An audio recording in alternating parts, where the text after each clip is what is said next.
सही चीज़ को करना हमेशा इतना आसान नहीं होता, खासकर तब जब आपको लगातार कुछ लोग जान से मारने की धमकियां दे रहे हों। लेकिन अब्राहम लिंकन अपने उसूलों के पक्के थे। चाहे जो भी हो, लिंकन हमेशा सही चीज़ करने के लिए जाने जाते थे। केंटकी में उनकी छोटी सी दुकान शहर में सबसे मशहूर हो गई थी, क्योंकि लोग जानते थे कि वो उन पर भरोसा कर सकते हैं, जिसके चलते उनका नाम ऑनेस्ट ए.बी. पड़ गया था। पूरे जीवन काल में लिंकन ने अपनी ईमानदारी को सभी चीज़ों से बढ़कर माना। वो अक्सर इस बात पर जोर देते रहे कि उनके साथ जुड़ा हर व्यक्ति ईमानदार और सच्चा हो। एक गरीब परिवार में जन्म लेने के बावजूद भी लिंकन हमेशा जीवन में आगे बढ़ते रहे। लॉयर बनने के लिए वो देर रात तक पढ़ाई करते थे। लिंकन राजनीति में जाने के लिए काफ़ी मशहूर और जाने माने व्यक्ति थे। यही वो समय था जब लिंकन की सही और गलत समझने की समझ और बढ़ गई। अमेरिका में गुलामी अभी तक ख़त्म नहीं हुई थी, और लिंकन भी उन व्यक्तियों में से एक थे जो इसको गलत मानते थे। उन्होंने गुलामी को ख़त्म करने के लिए कई प्रभावशाली भाषण भी दिए। जब लिंकन राष्ट्रपति चुने गए, उस वक्त देश में एकता बनाए रखने के लिए यह मुद्दा बहुत अहम था।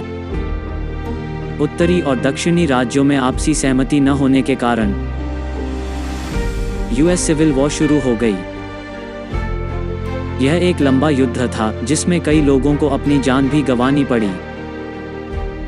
उसके कुछ समय बाद ही लिंकन को उत्तरी व दक्षिणी राज्यों में कम पसंद किया जाने लगा, जिसके कारण देश में उनकी काफ़ी बदनामी भी हुई।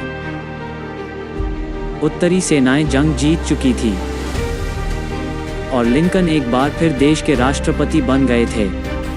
दक्षिण के बहुत लोग उनकी मौत की कामना करने लगे थे।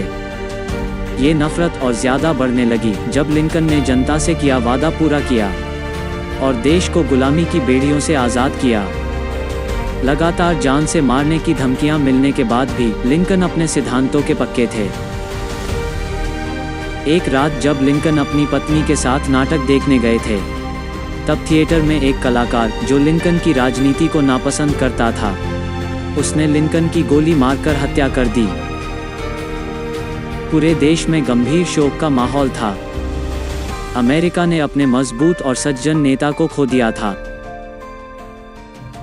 आज 140 साल बीत जाने के बाद भी अब्राहम लिंकन अमेरिका के इतिहास के महान नेताओं में गिने जाते हैं। वो व्यक्ति जिसने सही काम करके अमेरिका को गुलामी से छुटकारा दिलाया, फिर चाहे उन्हें इसकी कितनी भी बड़ी कीमत क्यों ना चुकानी पड़ी हो।